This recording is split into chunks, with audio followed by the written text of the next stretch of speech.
Everybody got to sit down, please. No questions, Dan?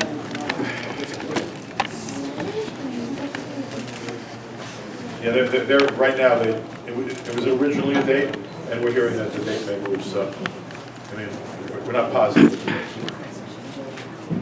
Anyone have questions for him? Not necessarily, but we don't, they're looking for, they're working on a venue deal, so we don't have, it's not, yes.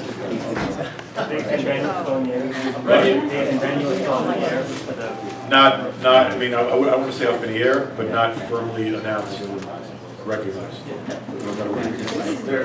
There was the May 20th date that they were talking about. I think it's Champions League. There's a soccer conflict in the UK, so they're trying to move.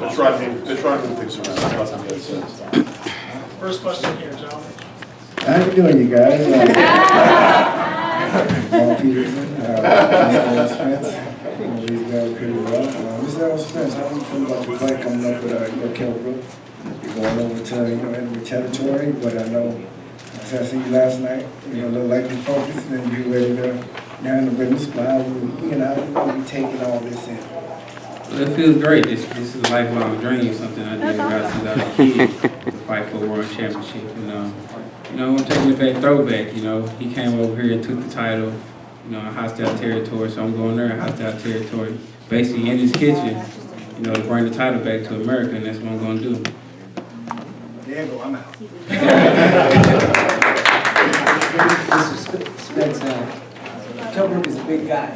How are you going to handle that guy?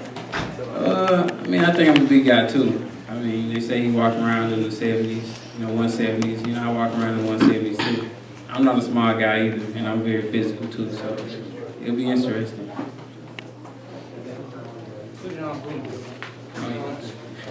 Kell Brook. How you doing, Eric? So, Spence, how do you feel about fighting overseas? Do you feel like if it's a close fight, they'll give you a fair handshake? I can't worry about that. My game plan always to look impressive.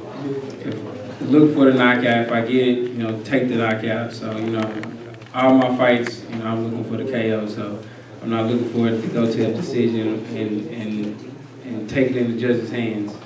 But, from my understanding, the IBF is supposed to pick the officials and the judges. So hopefully, it's on an even playing field, and I go over there, and get a fair shake. Actually, this question I wanted to ask to Stephen, because he said, in essence, this is a welterweight unification tournament. Everybody remembers the Super 6 tournament, which ended great, but they had a couple of dropouts in between. Maybe that kind of skewed things a little bit. Because of those dropouts, and is that why this is not being called officially a tournament? Right, because it's if you announce it as a tournament and it's very structured, then there's a set of expectations, and if you deviate, people get distracted and sometimes disappointed. But all these guys, we all sat down, over a year ago and said, let's map out something where maybe at the end of 17 or early 18, we could be talking about something pretty close to an undisputed champion. So, it's guys like these who are cooperating, in Kell Brook and, and Danny and Keith. It takes them cooperating because there's certainly no contract in place. But we said, let's clarify things. We have one of the deepest divisions in the sport. Let's get to work and find out who's the best. One quick follow-up, and Lou said that this is a very deep division. Obviously, with a couple of hiccups in the Super 6, I think a lot of people have said, hey, that worked out great. Mm-hmm. If this works out like it looks like it might, might that be kind of like a blueprint for further sort of... Yeah, I think so. And it's pretty similar to what we're trying to do at 126. And 54. Yeah, and in 54. If we think about 26, we have featured Gary Russell, Lee Selby, Frampton, and Santa Cruz, multiple times. And, Jesus Cuellar, when he had the title, Abner as well. And all those guys made a commitment to us that they're willing to participate in a round robin. Again, it takes a little trust and a little flexibility, but you're seeing, the results of guys getting with the program. We've got a plan. Guys like these two sign on and say, we're in, and we sort of to a certain extent, make it up how it goes, although we know what the end goal is. Right back here. Hi, this is Errol. The two fights you had here in Brooklyn last year, first and foremost, down at Coney Island, got some experienced guys.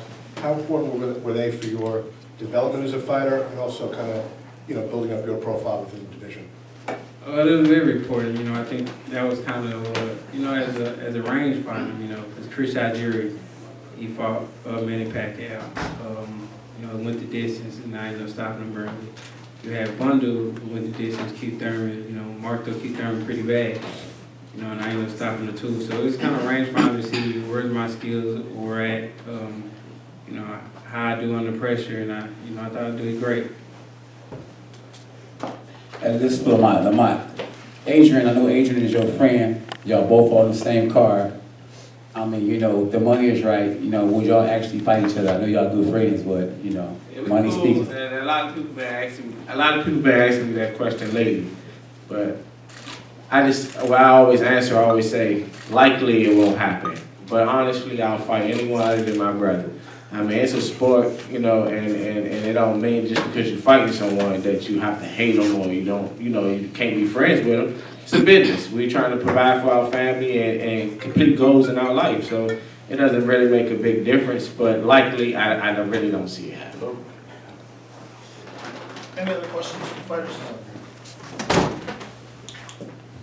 Once Errol, did you have any takeaways from that Triple G, from Brooks' loss to Triple G, or did you just really charge it to the fact that Triple G was so much bigger? I didn't have any takeaways. Kell Brook fought with a lot of heart. I think he showed a lot of guts. And, Triple G was a bigger fighter. I think he was bigger and he just pressed him out. Anything else for Lamont? Thank you, everybody. The first fight of the night between Heather Hardy and Adina Kiss started about 15 minutes or so. Thank you. Also dinner. Oh yeah, dinner's out there. I'm sure you're gonna want to eat first.